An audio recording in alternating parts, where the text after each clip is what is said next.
Yes people, good morning, good afternoon, good evening to all of you. कैसे हैं सब लोग? होप सो आप सब लोग बहुत बढ़िया रहेंगे। मैं बता दूं, मैं भी बहुत अच्छा हूं। तो सीए इंटरमीडिएट, सीएमए इंटरमीडिएट के बहुत सारे बच्चों का ये डाउट आ रहा था कि सर रेंट फ्री अकोमोडेशन जो आपने पढ़ाया था उसमें कुछ अमेंडमेंट है क्या?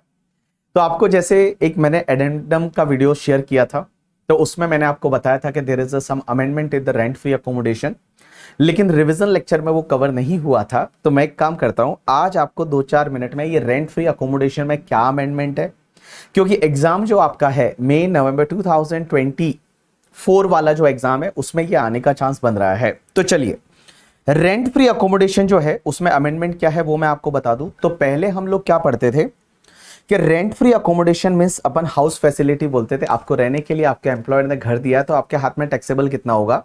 तो उसमें मैंने ये बताया था कि अगर गवर्नमेंट एम्प्लॉय है तो गवर्नमेंट एम्प्लॉय के केस में तो क्या होता था कि जो भी गवर्नमेंट का लाइसेंस फीस है वो आपको एग्जाम में दे रखा होगा, वो लाइसेंस फीस से टैक्सेबल कर दो। जो गवर्नमेंट एम्प्लॉय है उसके लिए licence fees decided by the government, तो जो भी लाइसेंस फीस आपको दे रखा होगा एग्जाम में उससे आपको टैक्सेबल करना है गवर्नमेंट एम्प्लॉय के केस में।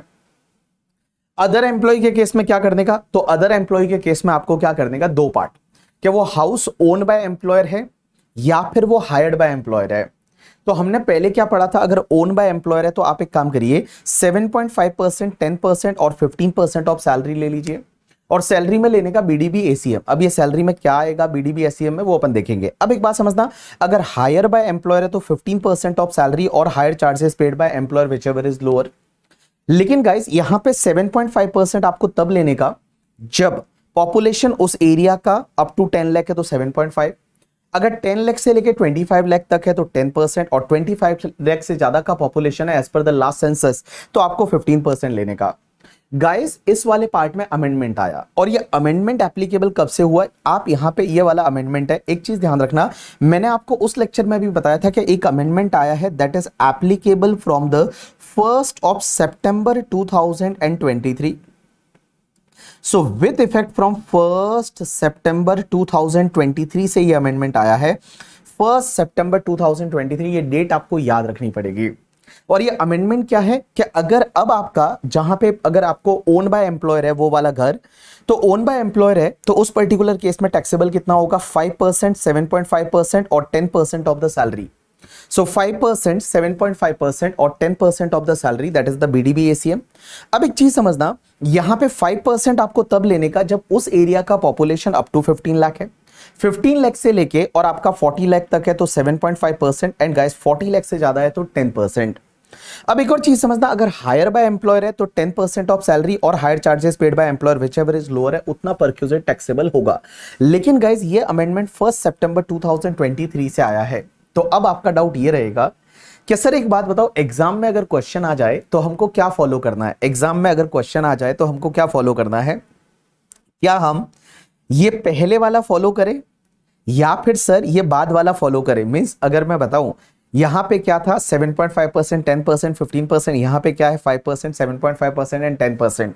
सर ये वाला फॉलो करें या वो वाला फॉलो करें? तो गाइस आपको क्या करना पड़ेगा, देखना पड़ेगा। आपको ये देखना पड़ेगा कि इस अगर पूरे साल के लिए हाउस दिया है तो उस पर्टिकुलर केस में आपको अलग अलग पीरियड करके कैलकुलेट करना पड़ेगा। अलग अलग पीरियड कैसे करेंगे, तो आप क्या करेंगे, यहां पे जब भी आपका 1 अप्रैल 2023 से लेके 1 अप्रैल 2023 से लेके 31 अगस्त 2023 तक आपको ये वाले रेट से टैक्सेबल करना है। लेकिन गाइस उसके बाद मींस आपका 1 सितंबर 2023 से लेके एंड 31 मार्च 2024 तक आपको जो नई रेट है उससे टैक्सेबल करना है। अब आप मुझे बोलोगे कैसे करने का, तो एक बात बताओ, जैसे फॉर एन एग्जांपल, एक मैं जस्ट एग्जांपल ले रहा हूं करके, ठीक है, एक जस्ट मैं एग्जांपल ले रहा हूं, और एग्जांपल लेता हूं कि कोई पर्सन ऐसा है जिसको मुंबई में घर रहने के लिए दिया। तो मुंबई का पॉपुलेशन इज मोर देन, आप यहां पे देखोगे तो मुंबई का population is more than 25 lakh, तो 15% ऑफ सैलरी आएगा। एंड गाइस अगर आप यहां पे देखोगे तो मुंबई का population is more than the 40 lakh, तो यहां पे आपका 10% ऑफ सैलरी आएगा। तो क्या करने का, तो फॉर एन एग्जांपल, मैं जस्ट एग्जांपल ले रहा हूं कि एक एम्प्लॉय ऐसा है जिसका salary per month, for an example salary per month is 80,000। जो अपन सैलरी लेते हैं बीडीपी एसीएम, जिसमें बेसिक लेने का, डीए इन टर्म्स लेने का, बोनस लेने का, अलाउंसेस टैक्सेबल वाला लेने का, और कमीशन लेने का, और मॉनिटरी इनकम होता है वो लेने का।